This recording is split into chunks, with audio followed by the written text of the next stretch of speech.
Bom, então, bem-vindas todas, né, ao nosso segundo encontro sobre épica latina. O foco é a Eneida do Virgílio.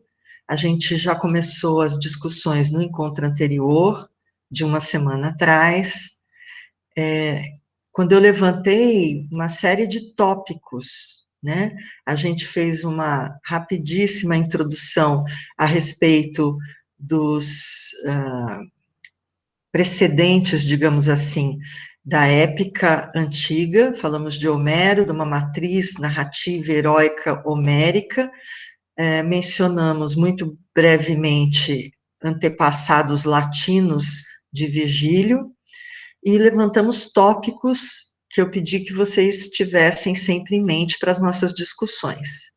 Hoje, a gente vai começar a ver os livros que compõem a Eneida. Hoje nós vamos ver o livro 1, e inicialmente vamos discutir um pouquinho a estrutura dessa obra. Eu me fio novamente no livro Épica 1, do professor Paulo Sérgio de Vasconcelos, editado pela Unicamp, dentro da Biblioteca Latina, que é uma biblioteca de caráter didático de temas da literatura da Roma Antiga, que eu recomendo como leitura de base para as discussões que estamos tendo aqui. Nessa obra, o professor Paulo Sérgio, muito sucintamente, e isso me interessa que seja sucinto, levanta as páginas 84 e 85, três propostas, digamos assim, de caráter acadêmico para a leitura da Eneida e da sua estrutura. Então, eu não estou colocando aqui numa ordem, digamos, de aceitação, nem mesmo de importância, porque todas as três seriam importantes, mas, assim, quase que numérica, né? Monotemático, bipartite e tripartite. O monotemático, a proposição é que seria uma grande odisseia a Eneida, com, digamos, pontos iliádicos, né? Pontos da Ilíada. Então, seria uma grande viagem de aventura com alguns momentos de caráter iliádico, ou seja, de batalha, de heroísmo guerreiro, esse tipo de coisa. Devo dizer que não é uma proposição assim amplamente aceita. A mais aceita, mais convencional, que vem desde a antiguidade, é a ideia de que a Eneida é uma obra bipartite, ou seja, que ela tem duas partes. Uma primeira parte se referiria, ou seja, os 6 primeiros livros, à Odisseia, né? Ela retomaria traços da Odisseia de Homero, ou seja, uma grande viagem pelos mares com as aventuras e os monstros marinhos, né? Lembrando daqueles monstros com a ideia de prodígios da natureza, que eu já mencionei no encontro anterior. A segunda parte, que seria dos livros 7 ao 12, seria a parte iliádica, ou seja, a parte das guerras e das batalhas, quando Enéas, quando Enéas vai se confrontar com os povos autóctones ali da Península Itálica. E ainda há uma terceira possibilidade, apontada ali no livro, que é da Eneida ser encarada como três partes, digamos assim. A primeira parte se referiria essencialmente a Dido. Então, os 4 primeiros livros, lembrem-se que no quarto livro, então, Dido, desculpa o spoiler de tantos anos, né? De centenas de anos, a Dido se mata, então os 4 primeiros livros seriam em torno de Dido. É interessante até pensar dessa maneira, do meu ponto de vista, porque Dido já aparece no livro 1, né? Ela já é mencionada, e depois a gente tem uma sequência narrativa bastante longa na boca, digamos assim, de Enéas, né? E depois no livro 4 se retoma o grande drama amoroso que Dido passa a enfrentar. O segundo terço, digamos assim, da Eneida, então, seria devotado a Augusto e a Roma, seria voltado para esses temas. E a terceira parte, a última parte, nessa proposição, seria a respeito de Turno, né, que é o grande herói dos povos da região itálica ali. né, dos rútulos, tá? Bom, essa é uma apresentação bastante simples que eu estou fazendo, sem aprofundamento, sem maiores fontes bibliográficas, mas porque, na verdade, eu não acho que isso seja de tão extrema relevância. Eu quero mais é que vocês tenham conhecimento de que existem essas proposições, né? Aí podemos falar da estrutura do livro 1, né? Do livro que abre a nossa saga, né? A estrutura do livro 1, e nós vamos ver isso um pouquinho mais em detalhe, ela pode ser compreendida como tendo um proêmio. Esse proêmio seria composto de uma proposição que iria dos versos 1 ao 7, ou do primeiro ao sétimo, e depois uma invocação que iria dos versos 8 a 11.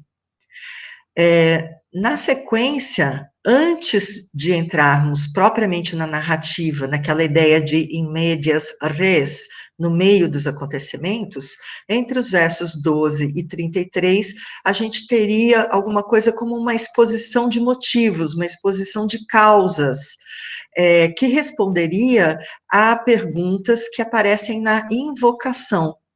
Essa invocação à musa, para que ajude o poeta a relatar o que ele tem que relatar, é composta de duas interrogações, né, de dois questionamentos.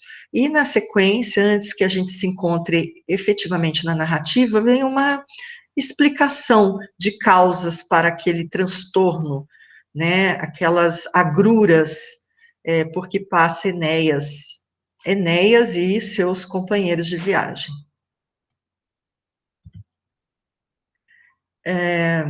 Antes de entrar propriamente no que a gente considera o texto do poema, eu queria fazer uma menção a esse epitáfio de Virgílio, porque vai interessar para nós na discussão de uns versos que são muitas vezes proscritos da obra, né? A gente já vai vê-los na sequência. Então, o epitáfio de Virgílio traz isso. Mantua me genuit, calabri rapuere, tenet nunc partenope, quecini Pasqua rura duces. O que está dizendo aqui é um resumo da vida de Virgílio, né? Ele nasceu em Mantua, ou Mantova, na Itália, né? Foi conquistado pelos calabreses, né? E vivia, né, naquele momento da sua morte, em Nápoles. Parténope é o nome antigo para a cidade de Nápoles. E aí continua. O que ele fez em vida, né? Ele cantou as pastagens, cantou quer dizer, escreveu poemas, né? As pastagens, os campos e as lideranças guerreiras. Depois a gente vai ver uma tradução muito mais simpática do que essa tradução de trabalho, né, que eu estou fazendo aqui.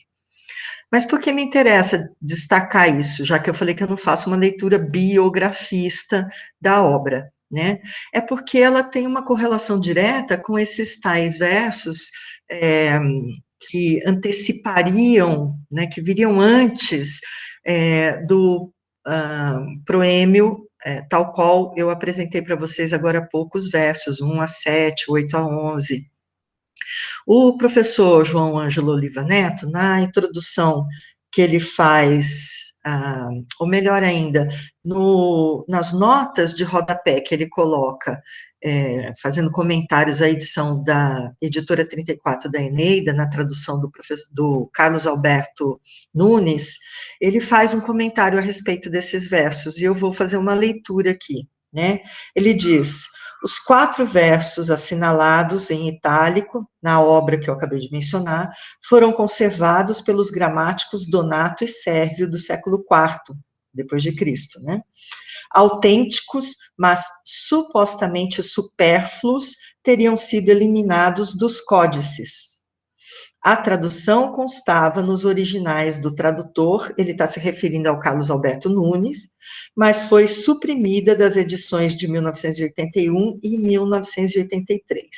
Então, o que ele está justificando aqui para quem tem essa edição da 34, que é a edição que eu estou recomendando de trabalho para o nosso curso? Ele está justificando que esses versos aparecem, e é de lá que eu tirei essa transcrição que eu estou fazendo aqui, né? Ele justifica com esse argumento. O tradutor traduziu os versos que são atribuídos a Virgílio, né? Eles não são apócrifos, eles são atribuídos a Virgílio, mas eles parecem deslocados do conceito, né, que acabou sendo formulado e se estabeleceu, do que seria o início de um poema épico. Então, aqui vocês veem que tem o poeta, né, em primeira pessoa, dizendo: eu sou aquele que canções modulei ao compasso da doce avena, e saindo das selvas, os campos vizinhos a obedecer, obriguei a avidez do colono remisso nas gratas fainas da terra. Ora, os feitos horrendos de Marte. Ele vai começar a cantar. Então, aqui o que está dizendo, talvez numa linguagem um pouco rebuscada para os nossos dias, né? Ele está dizendo que ele cantou, que ele fez poesia, né? Bucólica, e aí ele está se referindo à obra dele, Bucólicas, né? Que são as pastagens mencionadas ali no epitáfio, Páscoa, né? Ele fez uma outra obra poética, que são as geórgicas, né, que tem um caráter didático da lida com o campo, né, que é esse rura, e então, neste momento, ele estaria agora tratando dos feitos horrendos de Marte. Marte é o deus da guerra, então agora ele estaria tratando da épica, né? Vejam como está relacionado, né, um texto a outro. Aqui, só a título de curiosidade, quando a gente fala, então, das bucólicas, a gente está falando numa referência de datas de 39 a.C., quando a gente fala das geórgicas, a gente está falando de 29 a.C., e quando a gente fala da Eneida, a gente está falando de 19 a.C. Essas são datas de referência para a chamada, né, por assim dizer, publicação dessas obras. Aqui eu trago uma tradução agradabilíssima, né, do Epitáfio de Virgílio, feita pelo professor da UF, Fábio Cairoli, que traduziu a Eneida de uma forma muito divertida, e a gente vai ver daqui a pouco isso. De nascença mantuano, de querência calabrês, eu morri napolitano e que deixo para vocês.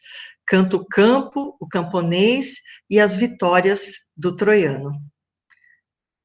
E aqui a gente tem a capa do livro, na verdade, do livreto, né, de cordel do professor Fábio Cairoli, né, editado aqui, a capa que nós temos é do verso 1 ao 222 do livro 1, né, como vocês veem, ele coloca o nome do autor, Públio Virgílio Marão, tradução de Fábio Cairoli, as gravuras são do Vitor Pedroso, né, e é uma literatura traduzida em cordel, divertida, que rompe um pouco com aquela, talvez um preconceito, né, de que a épica antiga tenha que ser alguma coisa séria, né, ela é séria enquanto produção cultural, né, deve ser levada a sério, mas ela é totalmente permeável à recepção no tempo, né, a cada tempo uma recepção diferente. Então, eu recomendo a leitura.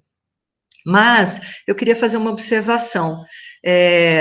No encontro de hoje, apesar de usar o livro da editora 34 como referência, neste encontro em particular, eu vou me pautar por esta edição aqui. As Armas e o Varão, que é do professor Márcio Tamos, que é da Unesp de Araraquara, ele fez uma leitura crítica, né, muito interessante, sobre o livro 1 da Eneida, e fez a tradução também, apenas exclusivamente do livro 1. É uma edição da editora da USP, que eu recomendo fortemente. Hoje, por acaso, entrei no site e vi que ela está com preço bastante elevado, mas até recentemente ela estava em promoção. E quem tiver um interesse particular nessa obra do Virgílio, eu recomendo muito esse livro. É uma capa dura, com várias ilustrações, com análises trecho a trecho do livro 1, fortemente recomendo. E estou salientando isso porque a gente vai usar basicamente traduções desse livro no encontro de hoje. Bom, vamos começar então com o proêmio aqui, né? Eu vou fazer uma leitura só do português na tradução do Márcio Tamos. As armas e o varão primeiro eu canto, aquele que o destino pôs em fuga e que do litoral de Troia veio até a Itália, às praias de Lavínio. Ao mar e a outras terras, muitas vezes a violência dos deuses o lançou por causa do rancor cruel de Juno. E muito ele sofreu também na guerra até poder fundar uma cidade e transferir seus deuses para o Lácio, donde a raça latina e os pais albanos, donde as muralhas da altaneira Roma. Vejam como cabe fácil na boca essa tradução, né? Fácil, eu não fiquei ensaiando não a leitura, né? Ela cabe fácil. Eu não vou avançar aqui em discussões nem sobre a métrica, não vai ser ainda hoje, porque não cabe dentro do tempo de encontro que nós temos, mas vou fazer uma observação sobre a escolha do metro, feita pelo professor Márcio Tamos para a tradução, né? Então, ele escolhe o decassílabo heróico, o mais das vezes, né? Que vai ter acento, então, na sexta sílaba e na décima, por isso um decassílabo, mas ele usa um verso e meio para cada exâmetro virgiliano. Então, o número de versos que ele produz, e eu estou reproduzindo aqui nesse slide, tal como aparece a mancha gráfica no livro, né, então a distribuição por versos tal qual o professor Márcio faz, mas esse trecho todo representa os versos latinos de número 1 até o número 7. Então, isso é importante que vocês observem. Em termos de conteúdo, o que a gente pode notar? A gente pode notar que começa, então, já desconsiderando aqueles versos, né, que eu falei que são, digamos assim, proscritos na maior parte das edições, embora nessa da editora 34 apareça, e isso é muito útil para que a gente tenha conhecimento, né, o poema propriamente é tratado começando aqui, as armas e o varão, tá? Então, o que vai ser tratado, qual é o objeto, né, que aparece, então, aqui na proposição, as armas, ou seja, a guerra, a luta, a batalha, e o varão. O varão é, supostamente, o Enéas, né, este varão, um específico, né, aquele que o destino pôs em fuga, né? Então, não é que ele saiu fugido de Troia, o destino mandou que ele partisse de lá. Mais para frente, nós vamos descobrir o que acontece na narrativa memorialística que o Enéas vai fazer, ou seja, no chamado flashback. E de que Eque, do litoral de Troia, veio até a Itália. Então, já vimos, né, no encontro anterior, aquele mapa do itinerário de Enéas. Hoje eu fiz um recorte, vamos ver daqui a pouco qual é o trecho que nos interessa especificamente daquele itinerário no livro 1, tá? As praias de Lavínio. Aqui começa a aparecer alguma coisa que nos interessa. Lavínio é a cidade que será fundada por Enéas. Então, Enéas não funda Roma, Enéas funda uma cidade chamada Lavínio. Ao mar e a outras terras, muitas vezes a violência dos deuses o lançou por causa do rancor cruel de Juno. Então, aqui temos a causa. Juno, né, a esposa de Júpiter, a rainha dos deuses, tem um rancor cruel contra os troianos e que persiste em relação a Enéas e a sua frota que busca refúgio nas terras itálicas. Eu quero destacar que, do meu ponto de vista, na minha leitura, e óbvio, eu não estou sozinha nisso, nem estou sendo inédita nesse pensar, né? A fundação de cidades, o papel desse troiano carregado de pietas, né, de valores morais associados à cultura romana, certo? Então, é um troiano aculturado pela Roma antiga. Então, veja que a gente tem um certo deslocamento cultural acontecendo aí, né, para não chamar de um certo anacronismo. Mas interessa pensar como o elemento cidade é fundamental nessa época virgiliana. A gente vai encontrar inúmeras vezes traduções da palavra, por exemplo, moinia, que são as muralhas da cidade, não de uma, mas de muitas cidades. Então, a construção de muralhas, erguer muralhas, como as muralhas são altas, isso é importantíssimo nessa obra. A fundação de cidades, né? E eu quero que vocês tenham isso claramente em mente, né? Claramente em mente é bom, que vocês tenham sempre isso em mente na hora de fazer a leitura da Eneida. Bom, e tem uma tarefa, transferir seus deuses para o laço. Já falamos sobre isso quando vimos a escultura do Bernini, com o Enéas, o Anquises e o filho dele, né? Sobre o qual nós vamos falar um pouquinho mais hoje, tá? Donde a raça latina e os pais albanos. Esse donde é aquela ideia, daí surge, daí nasce, né? Daí vem o quê? A raça latina, né? Que até então nós estamos falando de troianos, e depois estamos falando dos povos autóctones ali, os ítalos, os rútulos, né? E os pais albanos. Aqui interessa já pensar que nessa brevíssima proposição, já aparece a menção à segunda cidade que nos interessa, né, que é Alba Longa. Alba Longa é a cidade que virá a substituir, por assim dizer, Lavínio na nossa história. Né? Então, temos Lavínio, depois temos Alba Longa, e finalmente teremos Roma, donde as muralhas da altaneira Roma. Vejam aqui, não são as muralhas que são altas, mas Roma é que é altaneira, né? Interessante ver como é feita essa colocação do adjetivo em relação a Roma. Nesse momento também não vou avançar mais nesse tema, só uma rápida explicação, se pode dizer assim, a respeito da proposição. Continuando. Aqui eu peguei um trecho dos versos 8 ao 18, né, em que, portanto, está inclusa a invocação e vem uma parte da exposição de causas. Ó musa, agora as causas me recorda. A rainha dos deuses, que sentiu? Em que se lhe ofendeu a divindade para impor ao varão piedoso e ilustre tantos esforços e perigos tantos? Quanta ira em espíritos celestes. Essa é a invocação.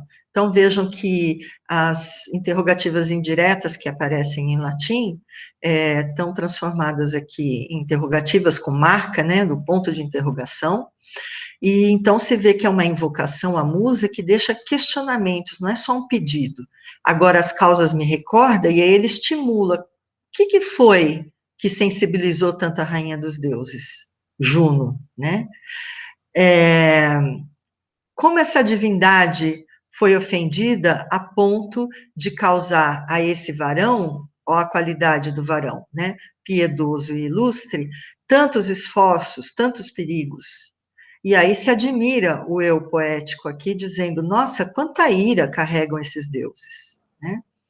Na sequência, então, nós vamos encontrar o início de uma justificativa, de uma exposição de causas, antes de entrarmos na narrativa em medias res, no meio dos acontecimentos.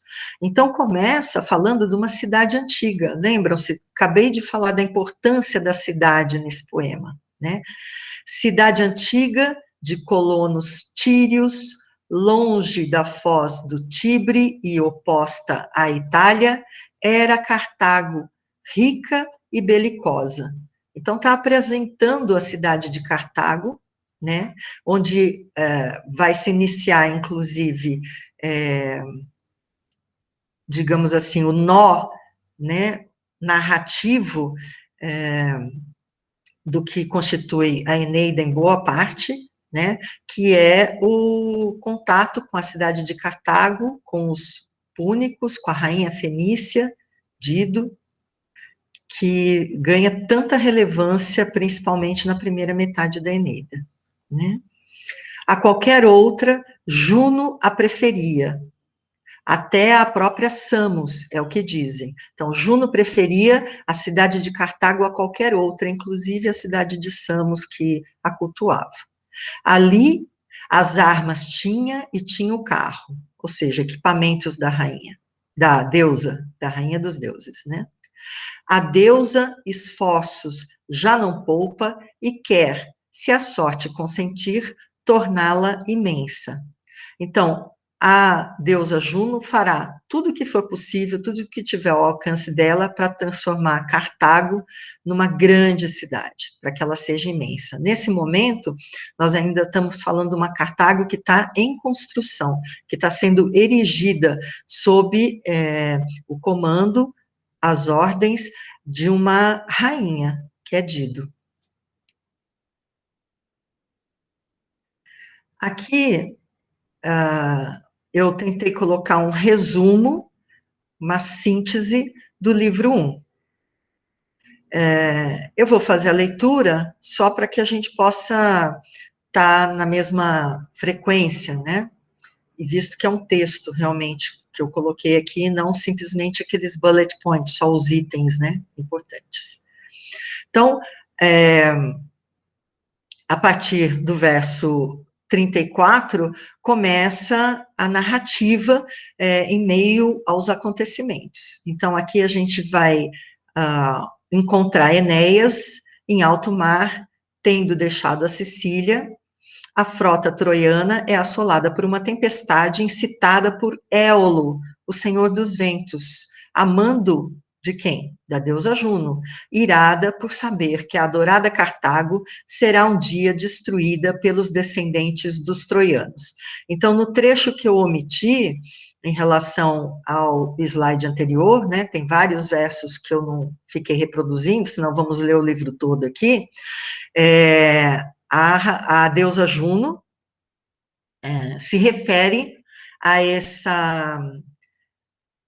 fado, né, a esse destino previsto de que os troianos serão um grande povo que virá destruir Cartago. Aí, claramente, já temos uma referência histórica, né? Nós estamos trazendo para a nossa leitura um traço da história, um momento fundamental, mais do que um traço, né? Da história romana, né? Que são as guerras púnicas, para esse contexto ainda de caráter mitológico, tá? Essa é uma discussão um pouco mais sofisticada, a gente fará um pouquinho mais à frente. Em apuros, Enéas lamenta não ter morrido na guerra de Troia. Então, em meio à tempestade, choroso, digamos assim, né? Ele gostaria de ter morrido na guerra de Troia e não em alto mar, em meio a uma tempestade. Netuno restabelece a bonança em alto mar.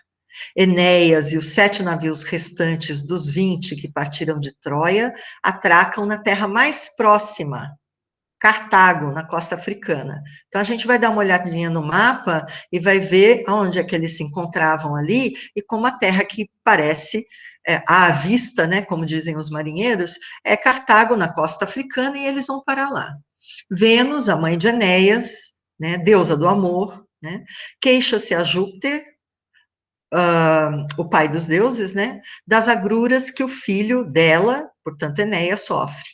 Cobra, do pai dos deuses e rei dos homens, que é a expressão usada por Virgílio na obra, o futuro de glória prometido aos descendentes de Enéas. Júpiter anuncia a profecia de um imperium sine fine, verso 279, um império sem fim. Então, tem uma profecia, né, que vai ser feita já nesse livro 1, né, em que se antecipa tudo o que os romanos já estão vivendo, né? Tem um jogo entre passado e presente e futuro que interessa muito nessa obra e que já vem desde sempre, desde o livro 1, nos provocando enquanto leitores críticos dessa obra. Cabe ao deus Mercúrio incutir o espírito hospitaleiro na rainha Dido e nos púnicos.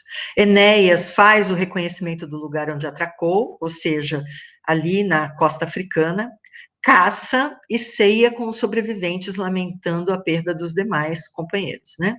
Vênus vai ao encontro do filho, conversa com ele e o tranquiliza sobre aquela terra, rememorando a história de Dido e do surgimento da cidade de Cartago, em frenética construção sob as ordens da rainha Fenícia. Então, nós vamos ter aqui um flashback que sai da boca da deusa Vênus, mãe de Enéas, contando quem é Dido, de onde ela veio, né? Então, é interessante pensar como isso acontece de uma forma estruturalmente interessante, né? Não é linear, vai num flashback.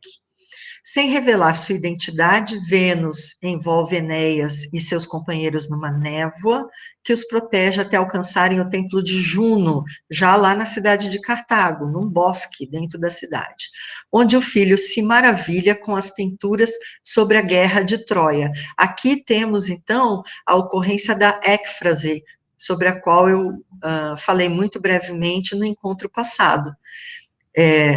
Enéas vai se deparar com pinturas, murais, sobre a guerra de Troia, com vários personagens, ele começa a relatar o que ele está vendo, se emociona profundamente.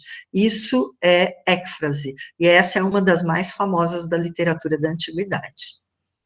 Dido recebe no templo os companheiros perdidos de Enéas, então ainda tem essa surpresa, Enéas deu por perdidos companheiros que na verdade estão vivos, e que chegaram ali no templo de Juno, em Cartago, até mesmo antes dele.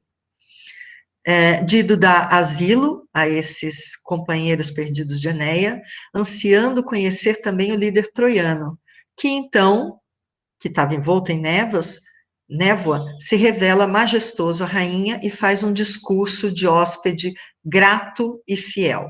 Então, aqui a gente entra no campo das leis de hospitalidade da antiguidade, e esse é um tema que eu vou querer provocar vocês a respeito. Dido oferece a Enéas um banquete, com a ajuda de Cupido, que aqui, nessa versão mitológica, é filho de Vênus, né? Cupido, o anjinho, sabe? Aquele, né? Do amor, com as flechas e tal. Filho de Vênus, portanto, irmão de Enéas, ou meio-irmão de Enéas, né? Vênus envolve Dido nas tramas da paixão por Enéas. Então, desde sempre, nós temos aqui uma intervenção, ainda que discreta, dos deuses, discreta no sentido de que os deuses não se revelam àquele que está sofrendo a intervenção. Temos Mercúrio, que, por ordem de Júpiter, é encaminhado a Cartago para sensibilizar, digamos assim, Dido e os demais cidadãos da cidade a receber bem Enéas e os troianos.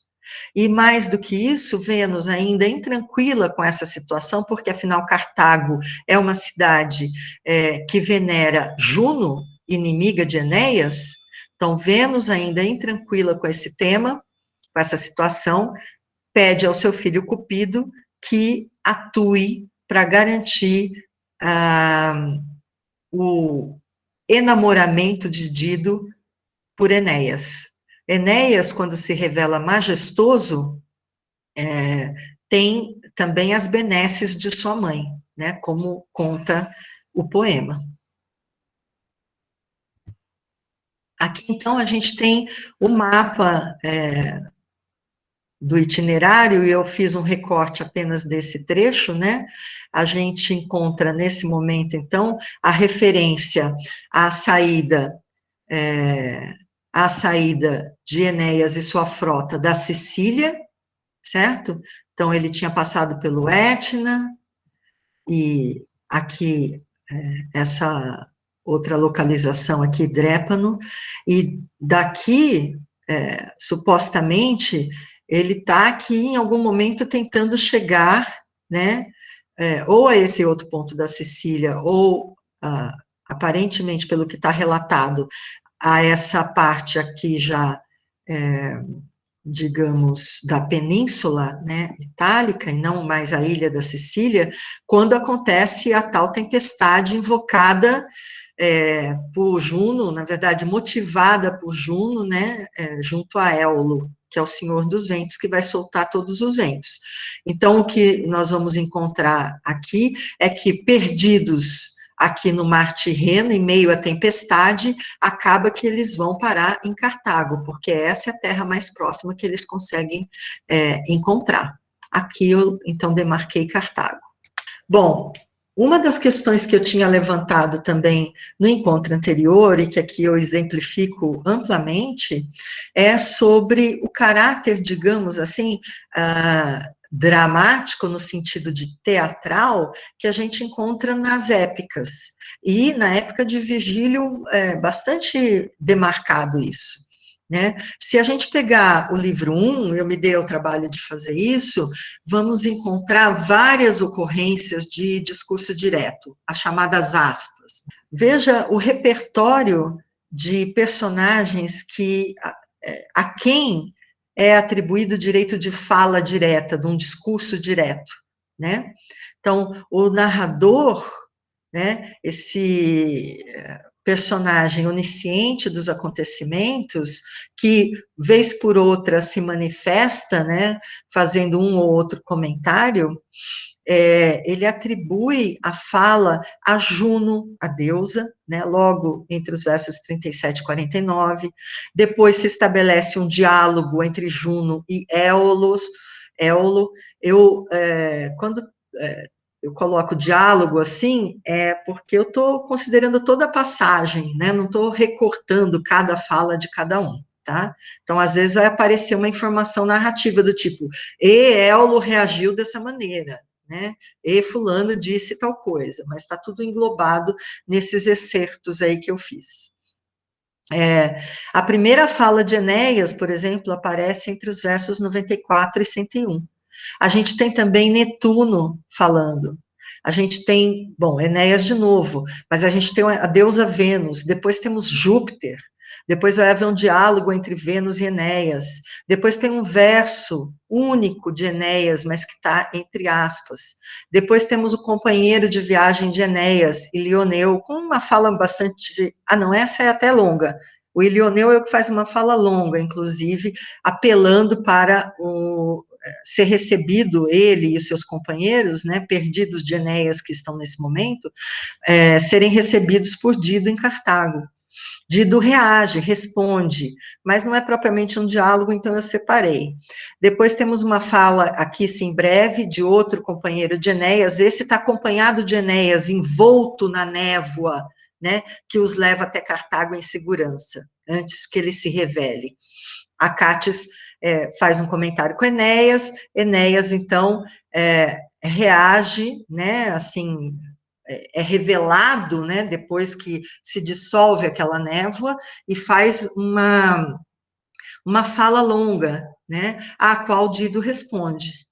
Depois temos Vênus, preocupada, falando com o Cupido, como eu mencionei há pouco, né, no resumo na síntese do livro 1, e depois temos Dido se manifestando 2 vezes. Interessa a mim observar que esses versos finais, 753 a 756, são os versos finais do livro 1, e os versos finais do livro 1 são constituídos de discurso direto, são uma fala de Dido. Então, veja a relevância, né, das aspas, para simplificar a nossa terminologia aqui, no livro 1, desde sempre. Tá? Vamos ver aqui, então, uma passagem de um discurso direto. Né? Justamente, como vocês podem ver, né, comparem os 2 quadros, a primeira fala de Enéas. Né? Eu peguei os versos integralmente na tradução do professor Márcio Tamos, como eu já referi, e vem assim: e assim profere: ó, 1000 vezes feliz quem encontrou a morte junto aos pais, em Troia, ao pé das célebres muralhas. Ó, Tidídes dos Dânaos o mais forte, quisera ter vertido à destra tua esta alma e ter tombado em solo ilíaco, onde o dardo do Eácida prostrou o bravo Heitor e o grande Sarpedão, por onde o Simoente corre e arrasta debaixo da corrente tantos corpos e escudos e elmos de varões valentes. Então, essa primeira fala do Márcio Tamos, na tradução do Márcio Tamos, né, fala de Enéas na tradução do Márcio Tamos, traz um indicador bastante importante sobre o caráter do herói da antiguidade. O herói da antiguidade é aquele herói que prefere morrer em batalha, né? É um herói de caráter guerreiro que prefere morrer em batalha a morrer em outra circunstância. Quer dizer, é quase vexaminoso para Enéas morrer numa tempestade em alto mar e não ter sido morto por esse personagem, o Tidídes aí, que na verdade ele se refere ao, estou procurando aqui que me fugiu o nome dele, Diomedes, perdão. Então, Tidídes é o filho de Tideu, isto é, Diomedes, famoso herói da guerra de Troia. Na Ilíada, canto 5, fere o próprio Enéas, que é socorrido por, na Ilíada, Afrodite, que é o nome grego para Vênus, e por Apolo. Então, aqui o lamento, eu acabei de ler a nota do livro do professor Márcio Tamos, tá? Então, aqui o lamento poxa, teria sido melhor eu ter morrido ali na batalha quando Diomedes, né, me atingiu. Mas acontece que lá, na Ilíada, ele é resgatado pela deusa. Vejam, isso aqui interessa, porque está fazendo uma referência, ou pelo menos uma alusão, a passagem desse personagem Enéas na Ilíada, né? Como as coisas estão ligadas, como a Eneida não começa do zero, por assim dizer. Bom, agora eu quero fazer uma provocação intelectual a vocês a partir de uma frase muito breve do professor João Ângelo, né, na sua introdução à Eneida, em que ele diz: aquilo que na narrativa é o futuro, para o público da Eneida é o passado, seja mítico, seja histórico, motivo de grande deleite. Aqui é muito importante que a gente reflita sobre o que o professor escreveu, né? Imaginem-se, tentem projetar com os olhos da mente, né? Que vocês componham o público da época de Virgílio, né, do século I antes de Cristo ali, que vocês estejam numa das sessões de leitura em voz alta dessa obra, né, uma rectátil, uma sessão de recitação dessa obra, em que os presentes eram estimulados a reagir, a comentar, Era um processo, digamos assim, de crítica de uma obra ainda em andamento. Se você é um cidadão, um sujeito, né, naquela época, ouvindo trechos dessa obra, o que vai acontecer? Você está ouvindo, no teu momento presente, algo que já é passado, mas que na obra que você está ouvindo e ou lendo, ainda será o futuro, ainda é o futuro por vir, o que está por vir, né? Então vejam que aqui a gente tem um jogo muito interessante. Eu estou no momento presente, ouvindo falar de algo que para mim é passado, mas que é projetado na obra como futuro. Não é nem um pouco simples essa recepção nesse sentido, né? Além do que, não é tudo mitológico, tem uma parte histórica. Então, essa combinação do mitológico com o histórico interessa muito nesta obra Eneida em particular, porque quando a gente pensa nas épicas homéricas, a gente está essencialmente trabalhando no campo do mito, né? Não no campo do histórico. Aqui não. Nessa obra de Virgílio já há uma combinação das duas vertentes. Antes de passar para o próximo slide, eu queria inclusive fazer um comentário, reforçar um comentário que eu já fiz no encontro anterior, sobre como essa obra tem uma carga, né, de justificativa da existência do Império Romano. Atenção, romanos, estamos desde sempre destinados a criar um império.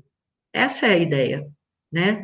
Inclusive, eu queria mencionar o professor Philip Hardy, que é um dos grandes estudiosos da Eneida.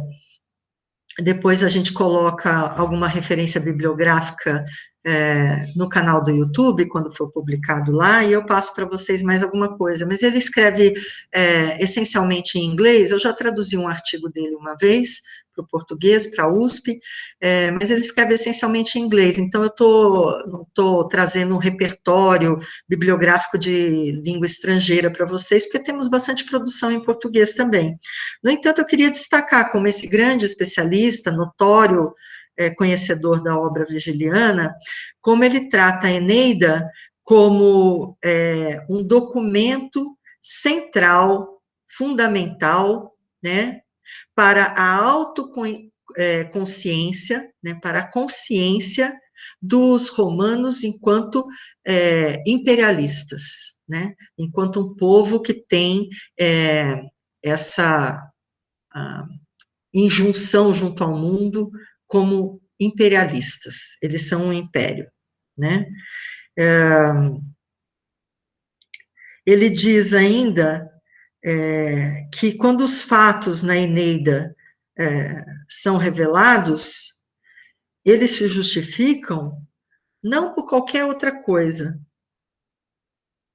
apenas exclusivamente como o destino de Roma enquanto império, né? Então é importante a gente pensar sobre isso, essas profecias que se apresentam nessa obra, né, e elas ocorrem em alguns livros, e nós vamos ver uma dessas ocorrências nesse momento, elas vêm no sentido de justificar o papel imperialista do povo romano da urbis, né, de Roma. Aqui, então, eu trago um trecho da fala de Júpiter, né? Como a gente viu, tem um discurso direto de Júpiter, então eu trago um trecho da fala de Júpiter a Vênus, né, chamada também Citereia, né, outro nome para Vênus, e me parece bastante impactante, né, até por isso que eu usei essa cor, assim, digamos, mais forte. Tradução do professor Márcio Tamos. Citereia, não temas pelos teus, inabalável é o destino deles. A cidade e as muralhas de Lavínio, muralhas prometidas, tu verás, e aos céus elevarás o grande Enéas, pois te digo que não mudei de ideia. Ele, já que te afliges, vou te expor os longínquos segredos do destino, levando uma terrível guerra à Itália, povos ferozes há de dominar, leis e muralhas há de impor aos homens, até o terceiro estio e 3 invernos o encontrarem no Lácio feito rei, depois de ter vencido, enfim, os rútulos. E Ascânio, a quem Iulo agora chamam, pois Ilo era o apelido do menino enquanto resistia o reino de Ílio, completará a série, mês a mês, de 30 grandes giros no poder e de Lavínio, a capital do reino, para a forte Alba Longa mudará. Aí, por mais 300 longos anos, sempre a raça de Heitor governará até Ília, a real sacerdotisa, grávida, filhos gêmeos dar a Marte. Feliz com a fulva pele da mãe loba, Rômulo acolherá então o povo, erguerá as muralhas marciais e aos romanos dará o próprio nome. Nem tempo, nem espaço imponho a estes. Não tem limite o império que lhes dei. Muitas coisas relevantes nesse trecho. E olha que isso não é a profecia completa que Júpiter faz, porque ela vai até o verso 296. Mas, como eu já disse, se a gente for ler tudo, não saímos daqui, né? Observem várias questões importantes aqui. Nesse momento, nesse trecho, melhor dizendo, que eu recortei, a gente está falando exclusivamente da parte mitológica. No entanto, o que vem a seguir já começa a entrar na parte histórica, tá? Mas aqui me interessa até trazer esse trecho exclusivamente, porque vai repetir o que aparece lá na proposição. Lembram-se, na proposição aparece Lavínio, aparece os pais albanos, né? E aparece Roma, a altaneira Roma. Aqui não é diferente. O que temos aqui? A gente tem a referência à cidade de Lavínio, depois a gente tem a Alba Longa, para que vocês não se percam, deixa eu achar o meu cursor aqui, ó. Lavínio, né? Alba Longa, e depois Rômulo, né? Vai dar o seu nome, né, às muralhas marciais da nova cidade, que é Roma, e ao povo, os romanos. Então, aqui temos também uma apresentação de caráter etiológico, ou seja, uma apresentação que mostra as causas de determinada coisa. E aqui, aonde a gente chega? Por que Roma se chama Roma? Né? Até onde ela se justifica esse nome, por onde se justifica esse nome, se né, se estamos aqui tratando de Enéas, né? Então, Enéas funda Lavínio, que leva o nome de Lavínia, a futura esposa dele, né? Depois, o filho dele, Ascânio, e aqui vamos olhar os nomes, vai fundar a cidade de Alba Longa, né? E, por fim, misturando aquele mito dos irmãos criados pela loba, temos finalmente Rômulo, que vai dar o nome à cidade de Roma e ao povo romano. Voltando aqui ao Ascânio, né?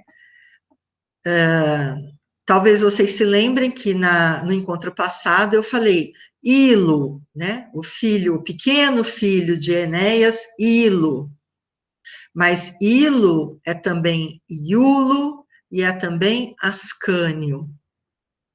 Essa justificativa do nome, né, de como se chama, como vem a ser chamado o filho de Enéas, é fundamental nessa peça poética que estamos estudando, porque essa correlação, né, de Ascânio com a cidade de Ílio, e esse nome Ilo e Iulo, desse Iulo vai decorrer a identificação da gens Iulia, que é a gens Júlia, que é de onde vem o Júlio César e o Otaviano, né? Vejam que aqui, dentro dessa mítica, né, dessa narrativa mítica, a mãe de Rômulo e Remo é Ilia, uma sacerdotisa, né, que fica grávida, miticamente, do deus da guerra, Marte, o que também caracteriza, fundamentalmente, justifica, né, o perfil bélico do povo romano. Eu não posso me estender muito mais, porque ainda tem alguns slides, mas espero que dê para perceber o tom, né, do caráter profético e etiológico desse tipo de discurso que vem na voz, digamos assim, de Júpiter. Eu aproveito, então, para exibir, e desculpe a qualidade da imagem, mas eu não ia fazer o desenho por minha conta. De novo, tirei uma foto com o meu celular, de maneira um pouco precária, como se vê, da página 881, da edição da 34, da Eneida, em que aparece a genealogia de Enéas, né? Eu marquei em vermelho aqui para que vocês pudessem observar onde é que ele se localiza. Não vou elaborar sobre esse tema, mas vem que, obviamente, tem uma origem maior em Júpiter, depois, né, vem Dárdano, Erictônio, Tros. De Tros, que obviamente dá o nome a Troia, a gente tem duas linhagens, Ilo, Laomedonte, Príamo, o rei de Troia, morto, né, nos estertores da guerra de Troia, que tem uma porção de filhos, né, inclusive, óbvio, os famosíssimos Heitor, o maior dos guerreiros troianos, Paris, que seduz, supostamente, Helena, né, e a Creusa é uma das filhas, né, temos outras famosas, inclusive, mas Creusa nos interessa aqui em particular, porque Creusa é aquela troiana casada com Enéas, como eu mencionei no encontro anterior, se perde na viagem de fuga, né, na fuga de Troia, tá?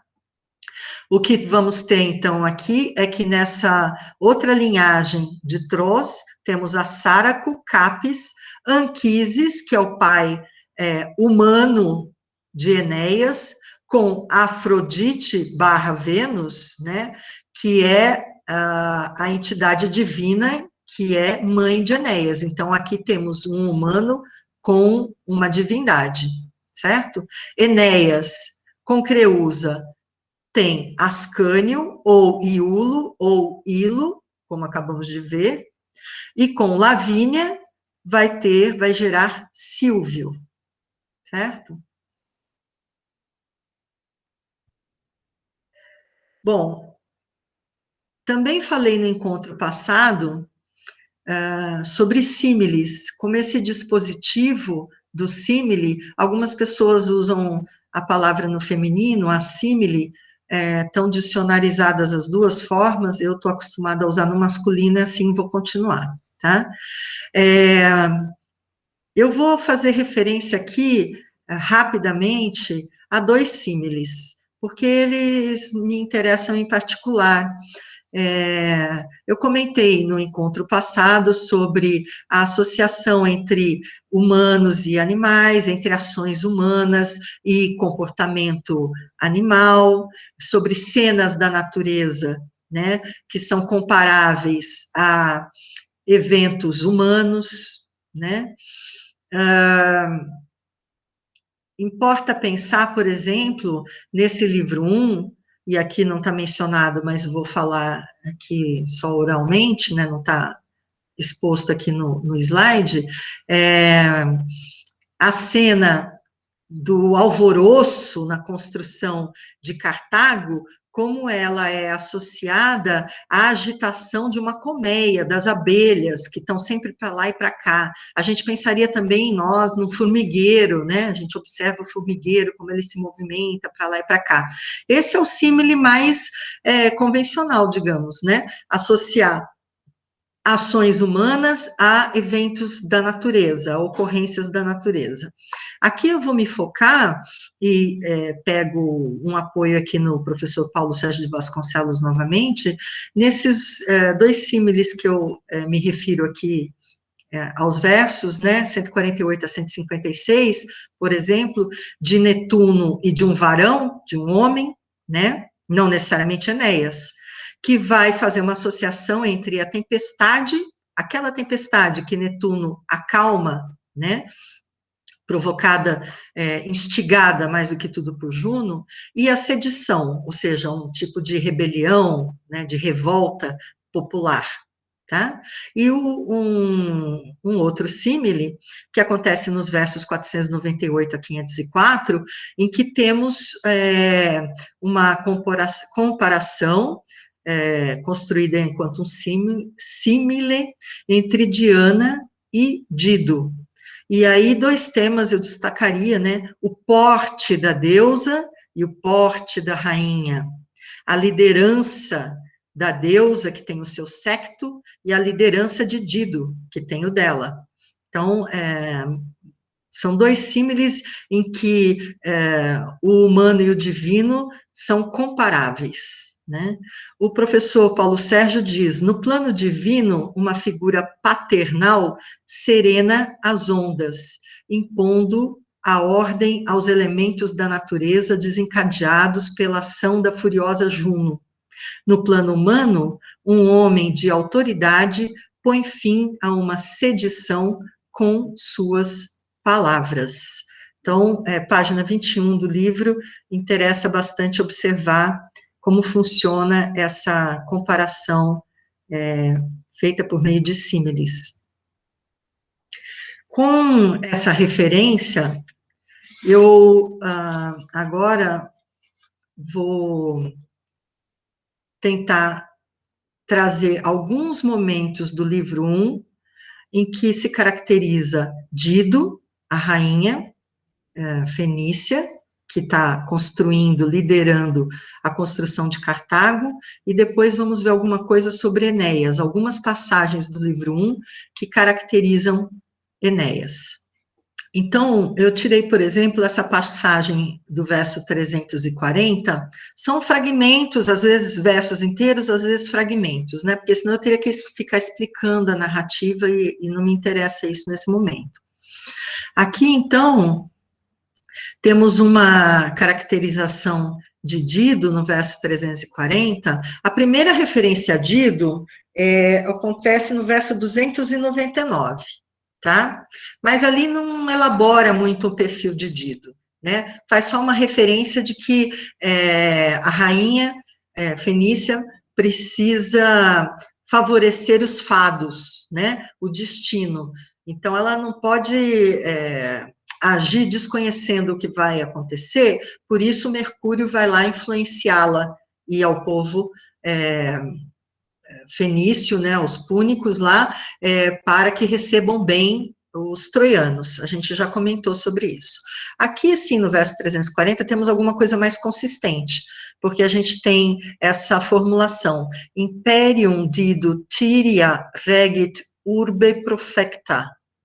Na tradução, estou sempre pegando do professor Márcio Tamos, é Dido a governante desse império. Eu estou simplificando, né, porque fala também dela tendo abandonado, né, a cidade de Tiro, mas aqui me interessa mais isso que eu sublinhei, né? Então, é Dido a governante desse império. Ou seja, desde sempre se coloca essa rainha, né, essa mulher, né, esse personagem feminino como uma liderança. Nos versos 351 e 352, é que uma palavra está num verso e a outra está no outro, ela aparece caracterizada como Aigran Amanten, que foi traduzido como amante aflita, eu gostei, né? esse aigram tem a ideia de adoentada, doente, sofredora, mas são duas palavras com A, eu achei que ficou bom, amante aflita, né? E aqui se refere ao relacionamento dela anterior, ao casamento dela anterior, e como ela sofria, né, com o afastamento, né, do seu ex-marido, por quem ela manifesta ainda um amor, até que se encontra com Enéas, né, então ela era uma viúva, fiel ao seu primeiro marido, no entanto, agora seduzida pelos encantos de Enéas, mas sabemos que também influenciada por agentes divinos, né. No verso 364, Dux femina facti, uma mulher comanda a expedição. Esse facti está como expedição, né, porque está se explicando ali tudo o que vai acontecer, né, a fuga de Dido, né, do reino que o seu irmão usurpou ao matar o marido dela, né, e interessa ver particularmente esse dux femina, né? Dux é uma palavra latina, dux, ducis, que vai dar o duce, por exemplo, né? Italiano, é o líder, às vezes traduzido por general, né? É a pessoa que está à frente, que é um comandante, que comanda. E aqui é fêmina, é um dux femina, né? E o evento é a expedição de fuga para encontrar outras terras, que acaba sendo Cartago. Verso 496. Forma o querrima Dido, a belíssima Dido, né? A belíssima Dido na sua forma, na sua beleza. Lógico que em português a belíssima Dido já resolve muito bem. Então temos uma líder de um império, né? Ela é uma rainha. Ela também tem um traço de amante aflito, ou seja, quando ela se apaixona, ela sofre, né? Ela é uma liderança, porque ela comanda também, né, uma expedição, uma ação, né? Ela é bela, tem uma caracterização física dela, né? E, por fim, eu separei esse verso 712, Infelix peste devota futurae. A mísera Fenícia, o Fenícia está introduzido aí, né? A futura desdita já fadada, né? Então, aqui a gente já tem uma identificação, né, de Dido como sofredora. Então, já desde o livro 1, temos vários elementos para preparar a nossa leitura dessa personagem, né? Ela não vai aparecer do nada, sem qualquer caracterização. Temos vários componentes de caráter, digamos, físico e comportamental a respeito dessa personagem.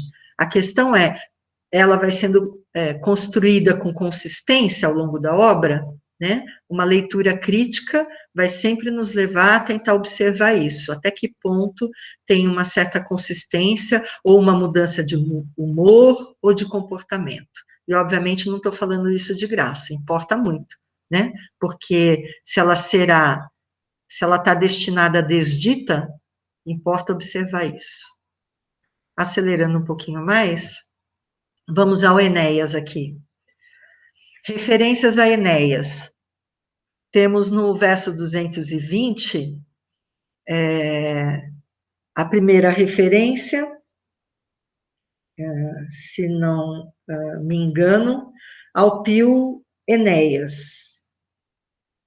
Me parece que essa é a primeira. Ao Pio Enéas, que vai ser chamado, ao longo da obra, dependendo do tradutor, é claro, no caso do Márcio Tamos, no livro 1, ele trata como Enéas o Piedoso, né? Aqui a gente tem uma oportunidade de fazer o comentário sobre os epítetos, né, homéricos, coisa sobre a qual eu não tinha comentado ainda. Então, a gente encontra nas obras homéricas, nas épicas, né, homéricas, esse elemento, né, que ajuda a construir o verso dentro da ideia da oratória, né, de que a poesia era cantada, então compõe partes, né, do verso, hemistíquios do verso, mas acaba se tornando um elemento caracterizador da épica. Então, a gente vai encontrar, também na Eneida, alguns marcadores como esse, no caso do Enéas, é essa palavra pios, né?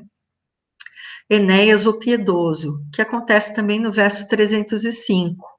Depois, no 378 e 379, o próprio Enéas se identifica dessa maneira, né?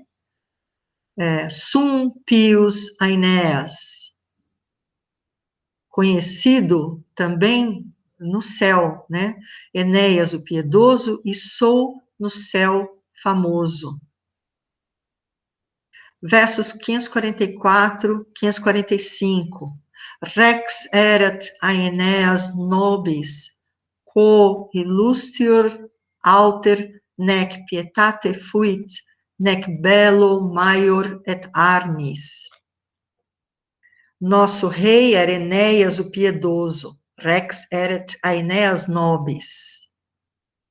Não houve nunca outro rei maior na justiça ou nas armas e na guerra, né?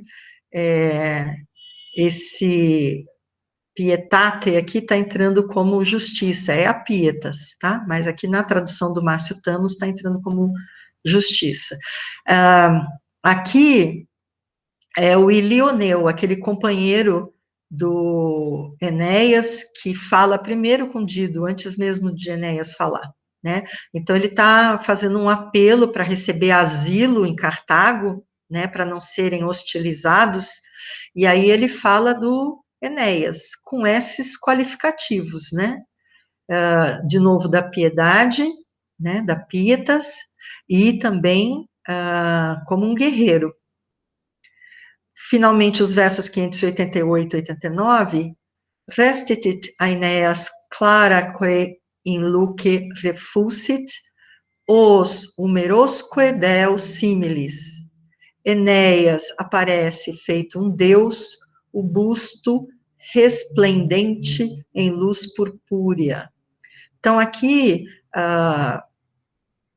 me interessa mostrar que eu não considero, aqui não é um símile, né, é simplesmente uma comparação, podemos dizer, porque tem a palavra símile aqui, né, semelhante a, que está traduzido como feito um deus, né, deus similis.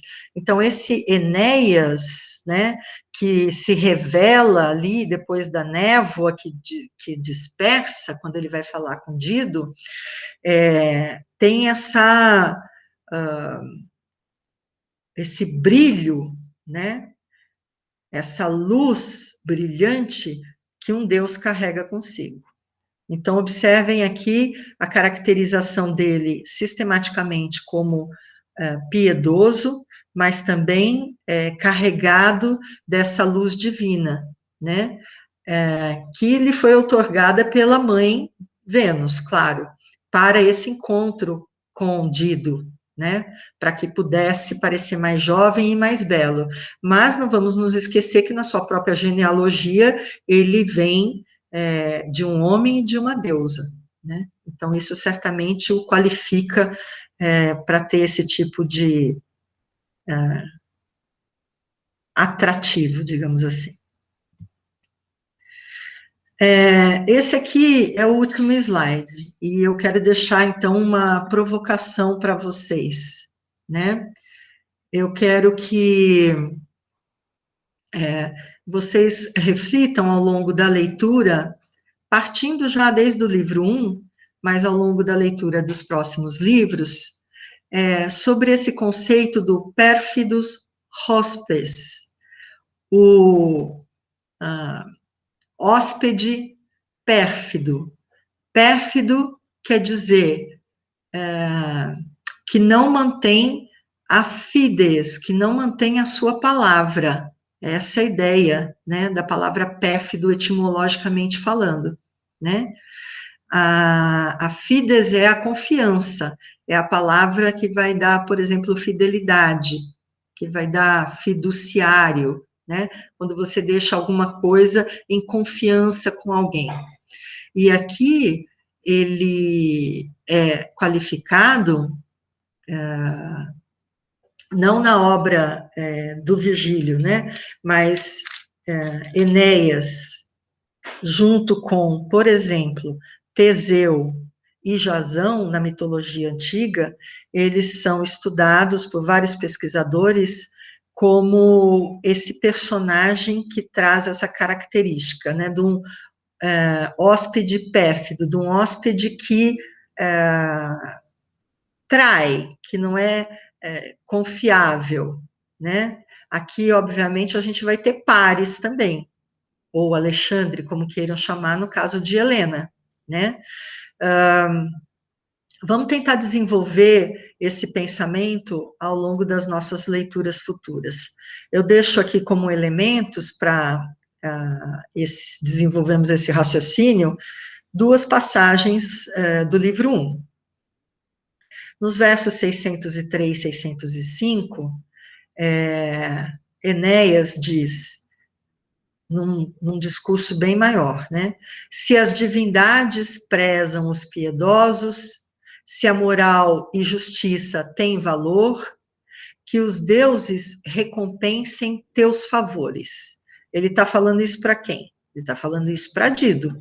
É naquele trecho em que ele, depois que Dido manifestou aos companheiros de Enéas o interesse de ter o próprio rei troiano ali, a liderança troiana ali, né, o herdeiro de Troia ali, ele se revela e faz um longo discurso. Uma parte desse discurso é de agradecimento e de elogios a Dido, como uma pessoa que os está recebendo ali na cidade de Cartago. E esses versos em particular, eu acho que vale a pena. Tem outros, mas esses em particular interessa pensar, né? O que merece essa pessoa que os está recebendo?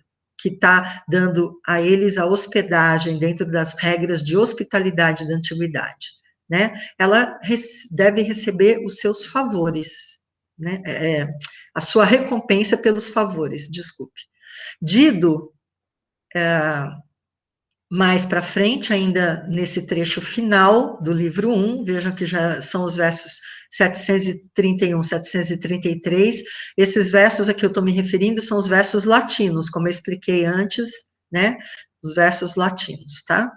Ó Júpiter, que dizem ser quem dita leis à hospitalidade, concedei, seja grato este dia a todos nós, a nós, os tírios e os de Troia vindos, e lembrado por nossos descendentes. Então, aqui, essa fala de Dido é fundamental para a gente pensar essa épica, né?